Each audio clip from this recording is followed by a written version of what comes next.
Bonjour, ravi de vous retrouver pour quelques chants. Donc j'espère que les chants que nous allons prendre vont vraiment être pour vous une source d'encouragement, une source de bénédiction. Voilà, si vous avez des peurs, des craintes, des doutes, je vous invite vraiment à tout déposer au pied du Seigneur, parce qu'il est celui qui ne nous quitte pas, qui reste toujours à nos côtés, et que vraiment on puisse nous rappeler, voilà, à chaque instant qu'il est là, et que nous pouvons crier à lui, il est celui qui nous répond. Nous puissions vraiment compter et nous appuyer sur sa parole. Soyez bénis.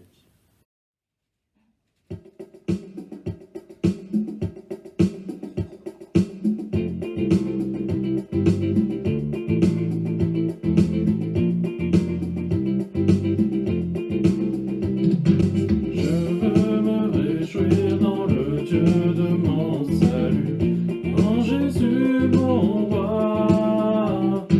Je veux me réjouir dans le Dieu de mon salut, en Jésus mon roi. Il rend mes pieds semblables à ceux des biches, il me fait marcher. Il me fait marcher sur des lieux élevés, l'Éternel est ma force. Alléluia, Alléluia, Alléluia Jésus. Alléluia, Alléluia, Alléluia Jésus. Je veux me réjouir dans le Dieu de mon salut, en Jésus mon roi. Je veux me réjouir dans le Dieu de mon salut, en Jésus mon roi. Il rend mes pieds semblables à ceux des biches, il me fait marcher. Il me fait marcher sur des lieux élevés, l'Éternel est ma force. Alléluia, Alléluia, Alléluia Jésus. Alléluia, Alléluia, Alléluia Jésus. Je veux me réjouir dans le Dieu de mon salut, en Jésus mon roi. Je veux me réjouir dans le Dieu de mon salut, en Jésus mon roi.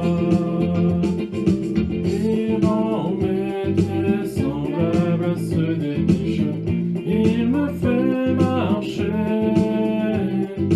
Il me fait marcher sur les lieux élevés, l'Éternel est ma force. Alléluia, Alléluia, Alléluia Jésus.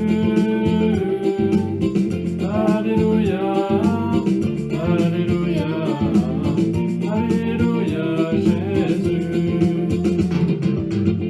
Alléluia, Alléluia, Alléluia Jésus. Alléluia, Alléluia, Alléluia Jésus.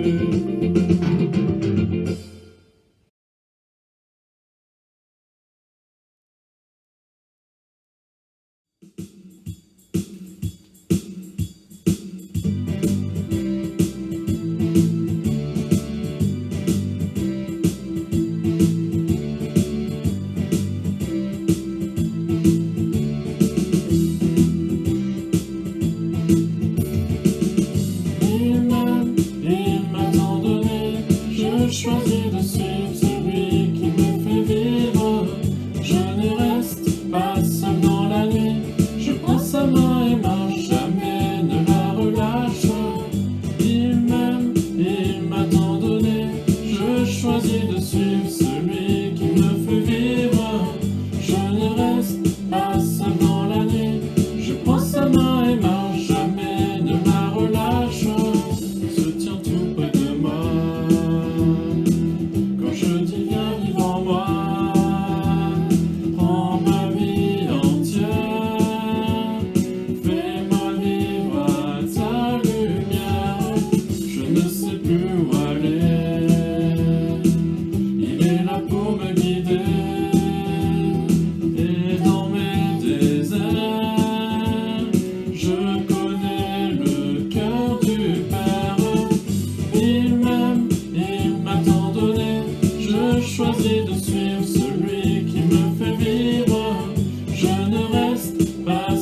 ni tes peurs, tes doutes ne détourneront ta route.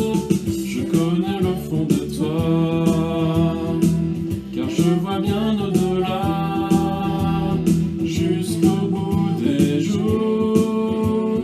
Rien ne changera mon amour. Il m'aime, il m'a tant donné. Je choisis de suivre celui qui me fait vivre. Je ne reste pas seul dans la nuit. Je prends sa main et marche, jamais ne la relâche. Il m'aime, il m'a tant donné. Je choisis de suivre celui qui me fait vivre. Je ne reste pas seul dans la nuit. Je prends sa main et marche, jamais ne la relâche. Il m'aime.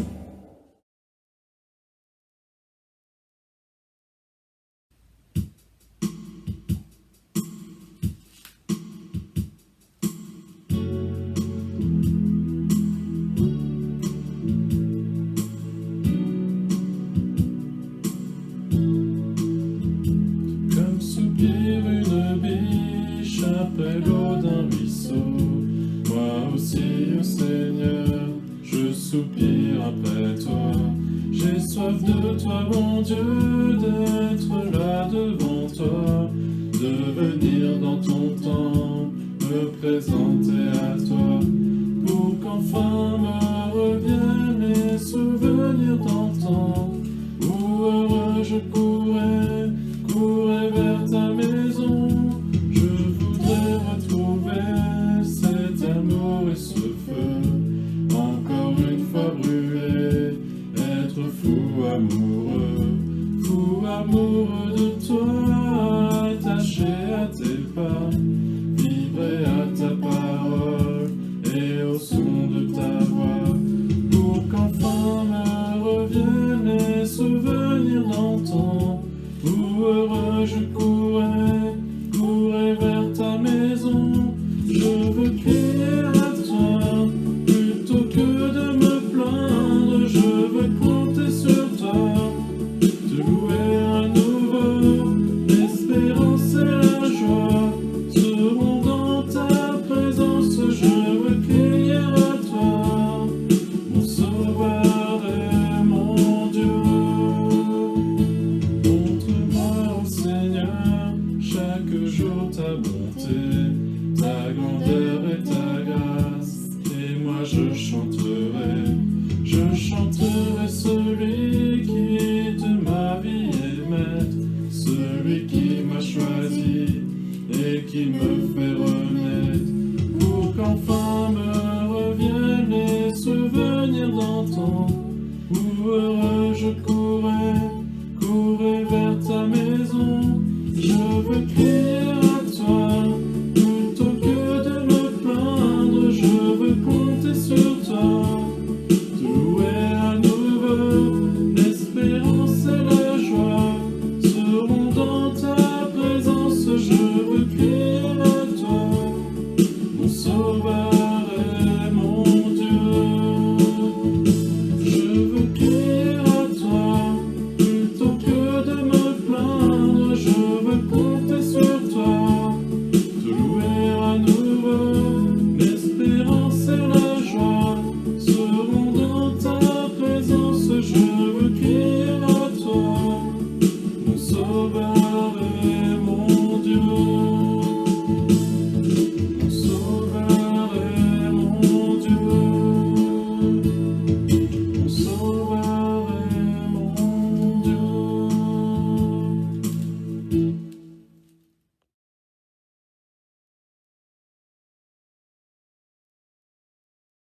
Alléluia, bonjour à tous, j'espère que vous allez bien. On se retrouve ensemble encore aujourd'hui pour partager la parole de Dieu. Ça y est, le gouvernement, finalement, un décret a ordonné, a permis à l'Église de pouvoir finalement commencer une réouverture, de pouvoir finalement réouvrir ses portes et de nouveau pouvoir y faire des cultes. Nous concernant à la montagne, finalement, vous vous rendez compte de toute la préparation que ça demande de pouvoir à nouveau se retrouver, avec toutes les normes, toutes les règles sanitaires à respecter Et bien sûr, on aurait aimé pouvoir se réunir de nouveau demain, mais en attendant de pouvoir vous donner une date fixe et de pouvoir vraiment vous donner toutes les informations nécessaires sur la question de se revoir, de la réouverture de l'église, on se prépare. On se prépare, c'est vraiment finalement le mot d'ordre en ce moment pour l'équipe pastorale, pour l'église de la montagne, pour chacun d'entre nous, c'est qu'on se prépare afin de vraiment adopter la bonne attitude et finalement les bons gestes dans cette période tellement sensible.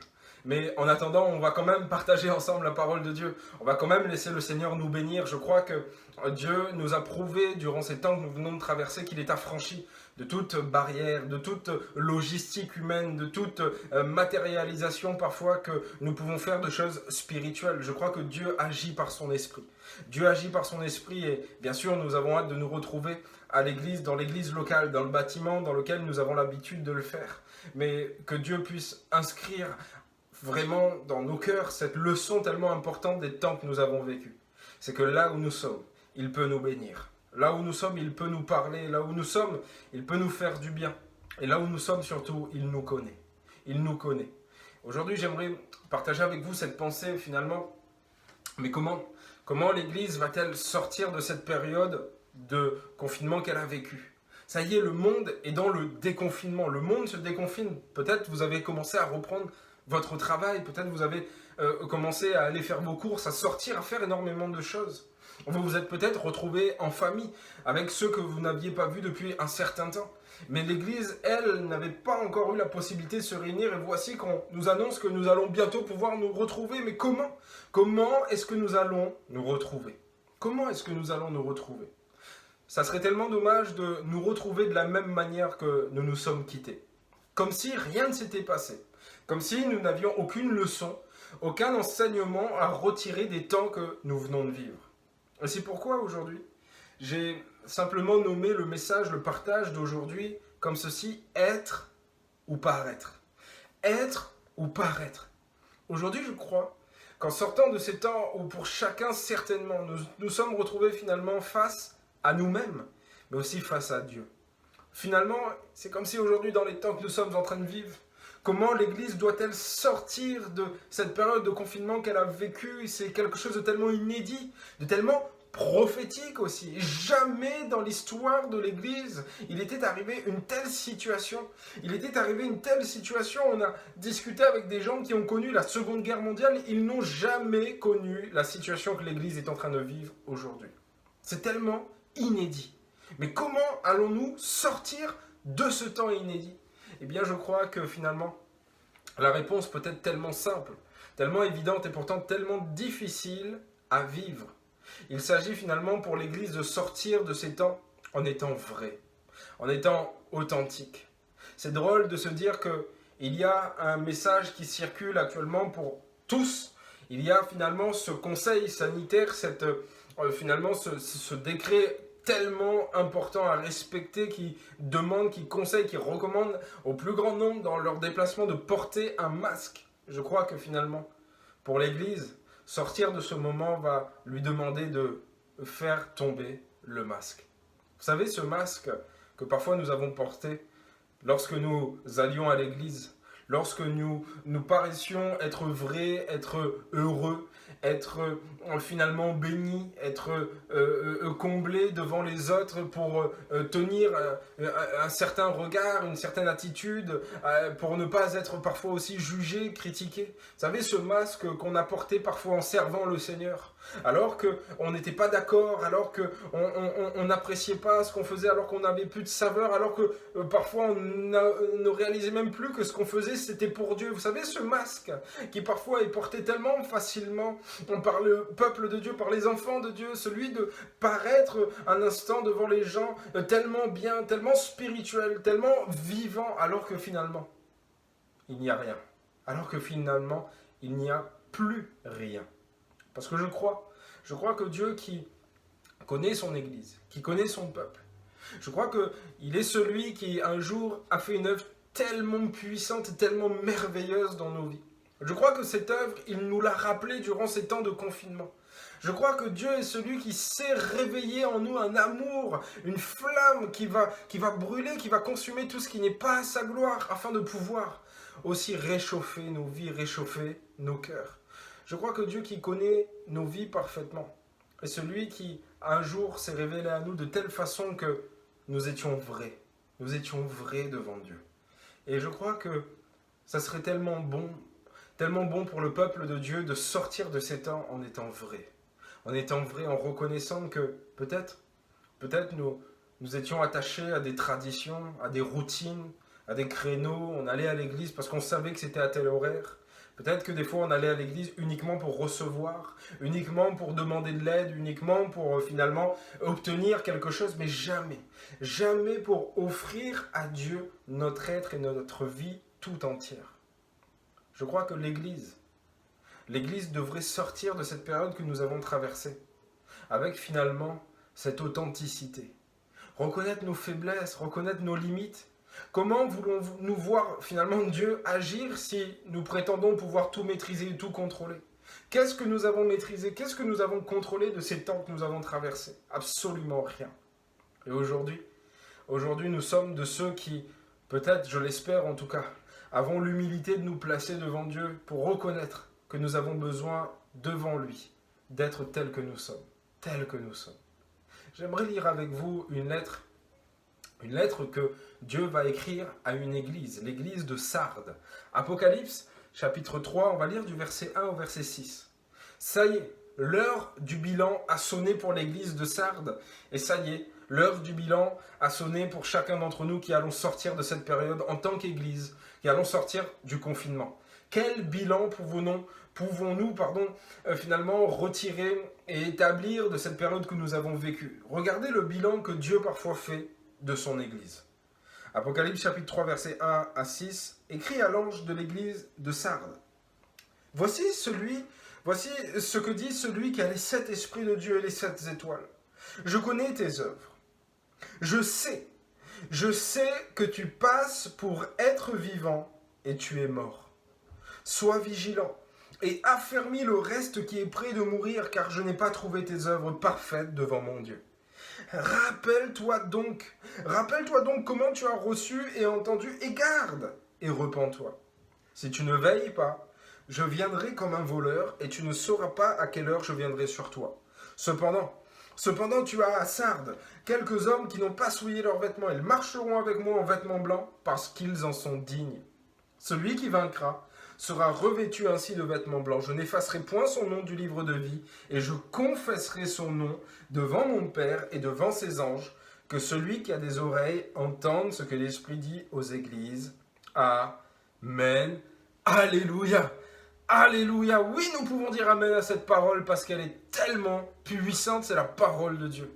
Vous savez, je crois que chacun d'entre nous attendons du changement lié au temps que nous avons vécu. Nous voulons que les choses changent, que les choses bougent, que les choses évoluent, que ce soit pour l'Église de Dieu, que ce soit dans notre société. Nous voulons du changement. Nous sommes prêts, finalement, je le crois, à vivre un changement. Mais nous ne pouvons pas exiger des autres qu'ils changent si nous-mêmes, nous ne changeons pas. Et c'est pourquoi j'aimerais voir avec vous les 3 finalement axes sur lesquels Dieu va demander à cette église, l'église de Sardes, de changer finalement, de se repentir, de faire littéralement un demi-tour de la voie dans laquelle elle marchait. Rendez-vous bien compte, c'est à une église, autrement dit, au rassemblement de tous ceux qui confessent, qui croient au nom de Jésus et qui ont reçu le salut. C'est à une église que Dieu va écrire cette parole. Tellement troublante. Permettez-moi ce terme tellement troublante. Il va lui dire, je sais que tu passes pour être vivant et tu es mort. Comment aujourd'hui dire à une église, tu es mort? Moi je crois que pour chacun d'entre nous, nous ne sommes pas morts, mais il faut considérer la parole de Dieu qui nous dit, mais attention au paraître. Être ou paraître. Et aujourd'hui, devant Dieu, soyons l'église qui allons sortir de ces temps en étant vrais. Alors j'aimerais voir avec vous finalement les 3 axes sur lesquels Dieu va demander à l'église de Sardes de changer. Et qu'est-ce que Dieu va lui demander d'être? Premièrement, Dieu va demander à l'église de Sardes et à chacun d'entre nous d'être vivant. D'être vivant, mes frères et sœurs. Premièrement, nous n'avons pas besoin de paraître vivants. Nous devons être vivants. Ça ne sert à rien de connaître la vie. C'est mieux de la vivre. Ça ne sert à rien de connaître la parole de Dieu, c'est mieux de la mettre en pratique. Alléluia. Et pour chacun d'entre nous, nous devons ressortir de ces temps. Finalement, en disant à Dieu, mais peut-être qu'avant, je te connaissais, avant je te fréquentais, avant je venais à l'église d'une telle ou de telle manière, mais finalement c'était comme si c'était mort en moi, c'est comme si quelque chose s'était éteint. Et aujourd'hui je ne veux pas paraître, je ne veux pas revenir en portant un masque. Mais Seigneur, je veux devant toi vivre la vie que tu m'as donnée. Alléluia. Comment nous qui croyons en Jésus-Christ aujourd'hui, pourrions-nous être de ceux qui sont morts, alors que nous connaissons celui qui a dit « Je suis la vérité et la vie ». Je suis le chemin, la vérité et la vie. Notre Dieu est la vie, alléluia. Alors Dieu en nous, Dieu au milieu de nous. Finalement, c'est l'assurance que nous sommes vivants. Et premièrement, c'est ce que l'ange va dire dans cette lettre écrite à l'église de la part de Dieu, à l'église de Sardes. Premièrement, il va lui dire ce qu'il faut que tu changes et ce qu'il faut que tu sois surtout, c'est qu'il faut que tu sois vivant. Être vivant. Mes frères et sœurs, nous devons revenir avec la vie, alléluia. Alors que notre monde finalement est sorti de ce déconfinement avec la mort, avec finalement cette atmosphère où nous avons vu des milliers de personnes mourir. Nous devons être de ceux qui, alors que nous allons paraître de nouveau devant la surface de ce monde, nous devons paraître comme étant des gens vivants. Être vivant au fond. Que les gens voient la différence avec le peuple de Dieu qui n'a pas un masque finalement dans l'attitude « oui, ça va, non, nous allons bien ». Nous sommes finalement bénis parce que nous avons reçu en Dieu la vie. Et il faut, au-delà des apparences, que nous vivions concrètement la bénédiction, la grâce de Dieu que Jésus-Christ a manifestée dans nos vies. Nous sommes en Christ vivants et il ne faut pas que ça soit une apparence, mais une réalité. Alléluia. Premièrement, il faut que l'Église, en sortant de ces temps, finalement, soit vivante. Mais deuxièmement, il faut que l'Église soit prête. Il faut que l'Église soit prête. Vous savez, on a beaucoup fait dans les églises, finalement, on a beaucoup été de ceux qui, humblement, je le dis, ont beaucoup encouragé. Beaucoup encouragé les hommes, les femmes à s'approcher de Dieu parce que Dieu était la solution, et c'est vrai. Pour les aider dans ce qu'ils traversaient. Mais vous savez, Dieu est aussi celui qui reviendra un jour et qui, devant lui, jugera les actions des hommes, qu'elles soient bonnes ou mauvaises. C'est ce que la Bible nous rappelle.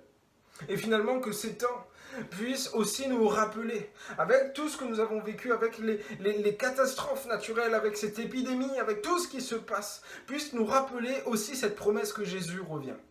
Et lorsque Jésus reviendra, je crois que ce qui est important, c'est que son Église soit vraie, soit vivante, et que son Église soit prête. Nous devons être prêts. Et c'est ce qu'il dira. Il dira, mais rappelle-toi donc comment tu as reçu et entendu, et garde et repens-toi. Si tu ne veilles pas, je viendrai comme un voleur. Je viendrai comme un voleur et tu ne sauras pas à quelle heure je viendrai sur toi. Il y a finalement derrière cette image le rappel que Jésus est celui qui peut venir à tout moment. Mais lorsque Jésus vient, et nous qui invitons Jésus souvent à venir dans nos cœurs et dans nos vies, finalement, est-ce que nous nous préparons à sa venue? La Bible dit, prépare-toi à la rencontre de ton Dieu. Oui, nous allons sortir, nous allons nous retrouver et je suis convaincu que nous allons aussi finalement recevoir des visitations puissantes de la part de Dieu. Mais sommes-nous prêts? Est-ce que nous nous préparons finalement à accueillir de nouveau Dieu au milieu de nos assemblées, au milieu de chacun d'entre nous, au milieu de nos vies? Nous devons finalement aujourd'hui, devant cette parole qui est dans la Bible, finalement réaliser que ce qui est le plus important finalement, ce n'est pas tant de paraître prêt, mais de se préparer. Ce n'est pas de paraître prêt. Vous savez, il y a des gens qui paraissent toujours impeccables, qui paraissent toujours beaux et propres sur eux, et finalement qui paraissent toujours avoir des standards spirituels tellement hauts que nous nous sentons peut-être rabaissés à côté d'eux. Le plus important, ce n'est pas de paraître prêt, mais c'est de se préparer. Deuxièmement, premièrement, on a vu qu'il faut être vivant, mais deuxièmement, il faut être prêt. Prêt pour la rencontre de Dieu. Ça y est. Fini le temps de paraître. Aujourd'hui, c'est le temps de se préparer.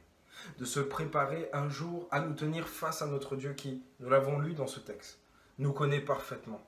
et qui lui seul saura discerner en nous s'il y a finalement cet enracinement, cet attachement sincère du cœur envers lui. Parce que nous sommes dans des temps finalement qui annoncent tellement le retour de notre Seigneur. Oui, nous avons couru après des futilités, oui, nous avons couru finalement parfois après des choses matérielles, après des choses terrestres, des choses éphémères, mais il y a quelque chose d'éternel qui un jour nous sera révélé. Et je veux croire que l'Église est censée et que l'Église se prépare finalement à ce jour tellement glorieux où nous allons retrouver notre Dieu pour l'éternité. C'est pourquoi Dieu dira à cette Église, mais rappelle-toi comment tu as reçu. Rappelle-toi comment tu as entendu. Rappelle-toi et surtout garde ces choses. Et repens-toi. Encore aujourd'hui, avant de nous retrouver, je crois que c'est le bon moment de finalement nous placer devant Dieu et dire Seigneur, je veux vivre pleinement la vie que tu m'as donnée. Oui, je veux être vivant, mais je veux aussi être prêt. Prépare-moi, prépare mon cœur. Seigneur, visite ma vie. Troisièmement, pour terminer, vous savez, c'est souvent quelque chose de dommage que nous avons pratiqué, c'est que nous avons finalement beaucoup insisté sur le fait d'être connus. Alors que dans ce texte, nous lisons finalement que le plus important, c'est d'être reconnu. Le plus important, ce n'est pas que les gens nous connaissent. Ce n'est pas que vous ayez des titres. Ce n'est pas que vous ayez un apparat, que vous ayez finalement devant les hommes, devant les femmes de l'Église ou de ce monde, finalement une certaine allure, une certaine prestance. Ce n'est pas tant ça qui est important. Ce qui est le plus important, c'est que Dieu vous reconnaisse. Alléluia. Alléluia. Il y a dans le livre des Hébreux, chapitre 10, une liste tellement impressionnante de héros de la foi. Nous les avons appelés comme ça. Et il y a une liste beaucoup plus courte de personnes qui, la Bible dit, dont le monde n'était pas digne. Eux ne sont pas cités, nous ne savons pas les exploits, les actes ou pas qu'ils ont fait, nous ne savons rien d'eux, si ce n'est que Dieu les connaissait, alléluia. Et pour chacun d'entre nous, voici le temps, non pas d'être connus de la part des hommes, devant les hommes, non pas que les gens à l'entrée de l'église ou dans ce monde finissent par nous applaudir et reconnaissent peut-être des bonnes choses que nous avons pu faire ou pas. Mais voici le temps arrive devant nous où nous devons plutôt être reconnus de Dieu. Un jour, Jésus dira à des hommes, dans une parabole, il parlera de son retour et finalement il fermera la porte derrière lui. Et voici un homme va dire à Jésus, mais Seigneur, j'ai chassé des démons en ton nom, j'ai guéri des malades en ton nom. Et le Seigneur va dire, arrière de moi, je ne vous connais pas. Je ne vous connais pas. C'est terrible. Toute sa vie d'avoir porté le nom de Jésus, d'avoir finalement parlé au nom de Jésus, d'avoir fait énormément de choses au nom de Jésus, mais de ne pas être reconnu par Jésus. Alléluia. Et c'est ce que nous avons lu pour terminer. Cependant, tu as à Sardes quelques hommes qui n'ont pas souillé leurs vêtements. Ils marcheront avec moi en vêtements blancs parce qu'ils en sont dignes. Celui qui vaincra sera revêtu ainsi de vêtements blancs. Je n'effacerai point son nom du livre de vie. Et voici ce qui est le plus important que nous avons lu. Et je confesserai son nom devant mon Père et devant ses anges. Alors je terminerai là-dessus. Le plus important, mon frère, ma sœur, c'est premièrement d'être vivant, de vivre cette vie que Dieu nous a donnée. Deuxièmement, c'est d'être prêt, de finalement de ne pas adopter une attitude religieuse, mais de nous préparer à la rencontre de notre Dieu. Et troisièmement, ce qui est le plus important, ce n'est pas tant d'être connu, mais c'est d'être reconnu de Dieu. Il y a ce moment où, oui, nous pouvons confesser le nom de Jésus. Nous l'avons fait en passant par les eaux du baptême, nous l'avons fait en rencontrant le Seigneur, nous l'avons fait lorsqu'il a touché nos cœurs. Mais il y aura ce moment où Jésus, dans ce que nous avons lu, confessera notre nom. Je confesserai son nom devant mon Père et devant ses anges. Alléluia. Jésus, un jour, paraîtra et il confessera ton nom. Es-tu prêt finalement? Es-tu prêt à ce jour, à ce moment? C'est là la pensée que j'aimerais laisser sur votre cœur. Être ou paraître. Que l'Église puisse sortir d'une apparence, que l'Église puisse sortir d'une religiosité, Les pharisiens étaient de ceux qui aimaient se promener avec de longues robes, être installés au premier rang dans les synagogues, être vus, connus des hommes. Mais nous, la Bible dit que nous sommes des lettres lues et connues des hommes. Nous sommes finalement devant Dieu censés être vrais, être tels que nous sommes et témoigner de quelque chose de vivant, de puissant en nous. Qu'en sortant de ces temps, nous puissions finalement tomber les masques. Laisser les masques disparaître dans nos vies et venir tels que nous sommes devant Dieu. C'est l'encouragement, c'est la pensée, c'est ce partage que je voulais laisser dans votre cœur. Il n'est pas facile parce qu'il va nous demander de nous remettre en question et surtout de nous repentir. Mais je crois que si nous le faisons, si véritablement nous savons nous placer devant Dieu et que nous sortons de ces temps en ayant appris la plus grande des leçons, c'est que devant Dieu, nous sommes tellement dépendants de sa grâce. Nous avons tellement besoin de lui, lui qui nous connaît parfaitement. Si nous savons sortir de ces temps en ayant appris cette grande leçon qu'il est plus important d'être que de paraître, alors je crois que des temps de bénédiction nous attendent. En tout cas, c'est ma prière et j'espère qu'en se retrouvant, nous allons finalement vivre les projets merveilleux que Dieu a pour nos vies. Soyez bénis là où vous êtes et à très bientôt, je l'espère.